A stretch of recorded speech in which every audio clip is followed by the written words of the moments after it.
Welcome back to the watch list. We're looking at Target and Shopify teaming up, bringing Shopify merchants to Target Plus online and eventually into Target brick and mortar stores. Let's bring in our panel. Charlie Miner's with us, analyst at Third Bridge, and Amanda Lai, director at McMillan Doolittle. And so I ask of you folks, Amanda, I'll start with you because another guest that I asked earlier today said, it was a surprise. I didn't expect it. Seems like a good link up, but it's not going to be a game changer. What say you, Amanda? Thanks, Nicole. Partnering with Shopify and getting access to the new trendy up-and-coming brands that Shopify hosts is very in line with Target's historical strategy. That the things that made them Target, with historic partnerships with Isaac Mizrahi, Hunter Boots, D2C brands like Harry's, Casper. And this is an extension of that strategy. But instead of historically leveraging one-on-one partnerships and negotiating with these brands, they can really just take on the entire Shopify network and have it more curated to strengthen their offering. But as you'd mentioned from that other guest, there's significant headwinds. Target's faced 4 quarters of comp sales declines, 3 quarters of sales declines. So whether this will move the needle has yet to be seen.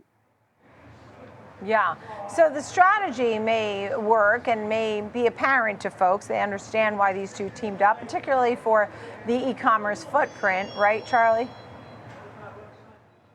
Yeah, absolutely. I mean, Amanda addressed it from a Target perspective. For Shopify, the primary goal of this partnership is to address a gap in discoverability that's been a challenge for them for a number of years here. I mean, the experts that I've spoken with talk about as sellers adopt a multi-channel strategy, Shopify needs to make sure that they remain and maintain their position as sort of the central back-end operations hub for their merchants. So when you look at something, for example, like social commerce on TikTok and Instagram and Facebook, that's a growth trend that is continuing to accelerate. Shopify tried to introduce the Shop app, which was meant to discover products on their platform. It wasn't super successful. It hasn't seen a lot of traction.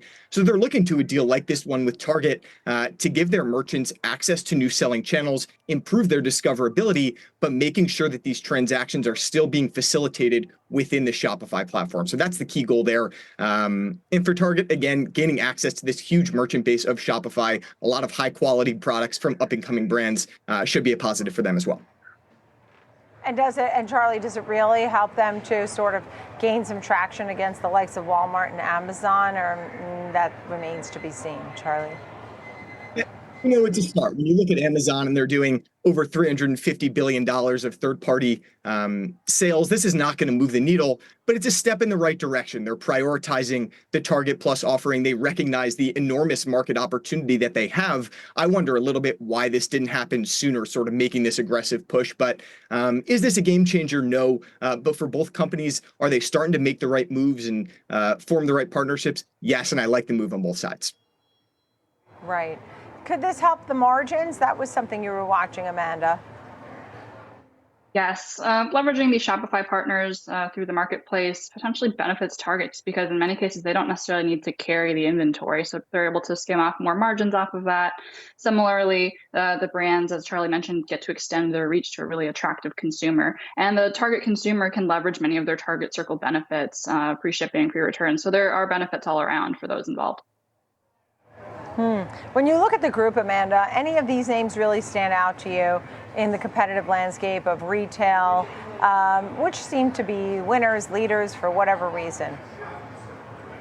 Looking at the retail landscape, the consumer continues to be very value conscious. So you see folks like Walmart, Aldi, the dollar discounters that are really continuing to ride the wave of discounting promotions and just really being able to steal share from brands like Target. So it's integral that Target continue to find ways to differentiate. As Charlie mentioned, it's kind of a surprise that they didn't pull out this partnership sooner. But as they continue to face headwinds, as consumers cut back on discretionary spending, it's more important than ever for companies and retailers to partner together and build strength in mass.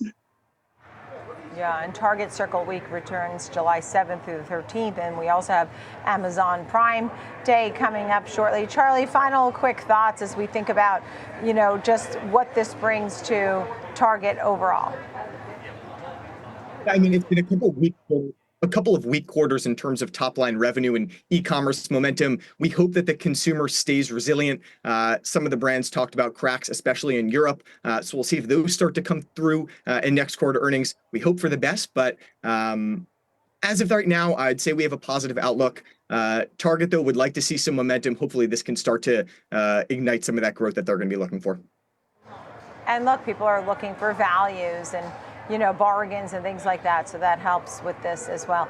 Charlie Miner and Amanda Lai, thank you so much. Great to see you both.